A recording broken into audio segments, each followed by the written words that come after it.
Today's message is about growth expectations and how much they can hold us back. If you're a high-energy person who likes to take action, you've probably been told to slow down your whole life until suddenly you hit a certain age and society flips the script.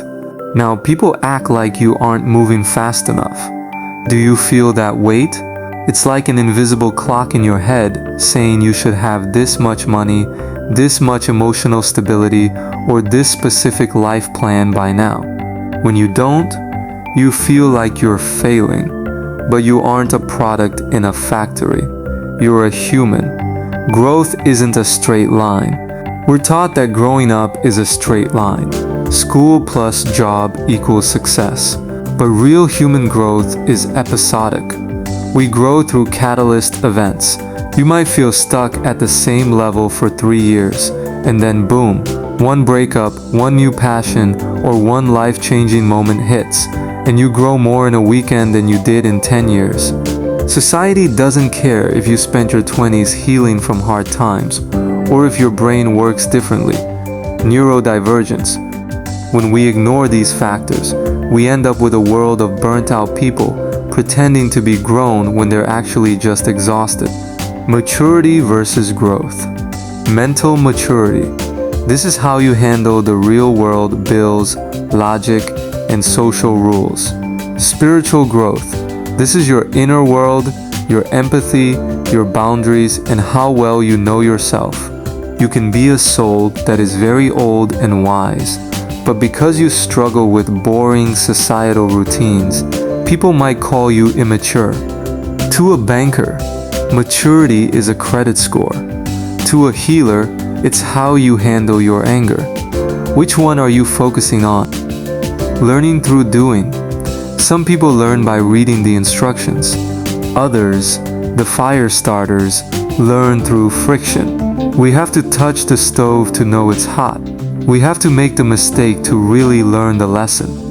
People call this reckless, but I call it experiential mastery. When we realize this, we stop judging others. If someone is struggling, don't just tell them to grow up. Realize they might just need a different kind of fuel or a different way of learning. Two people the same age can be at totally different levels because of these variables. Emotional bandwidth. If you're just trying to survive, you don't have the oxygen needed to grow. You weren't stagnant, you were just keeping your pilot light on. Brain type. If your brain thrives on new things, like ADHD, your growth will look like spurts rather than a steady climb. Family baggage. Unlearning the habits of a toxic family is invisible, hard work. It takes time, but it's the most important growth there is. The safety net. It's easy to look mature when you have a stable family and money. Growing without those requires a street-smart maturity that doesn't come with a certificate. It's about looking at the bigger picture.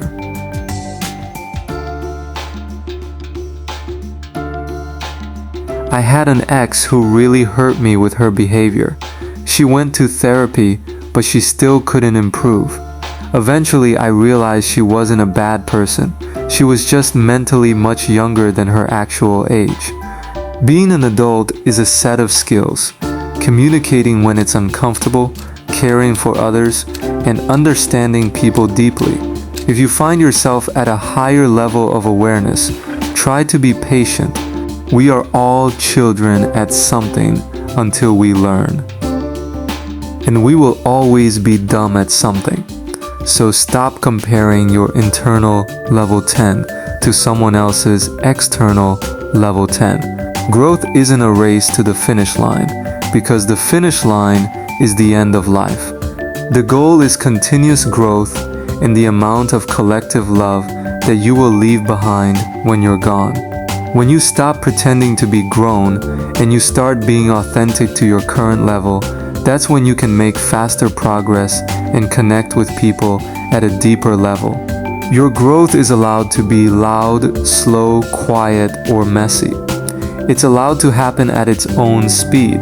What I suggest above all is that you avoid using others as an experiment to your self-discovery and growth, such as constant relationships and rebounds.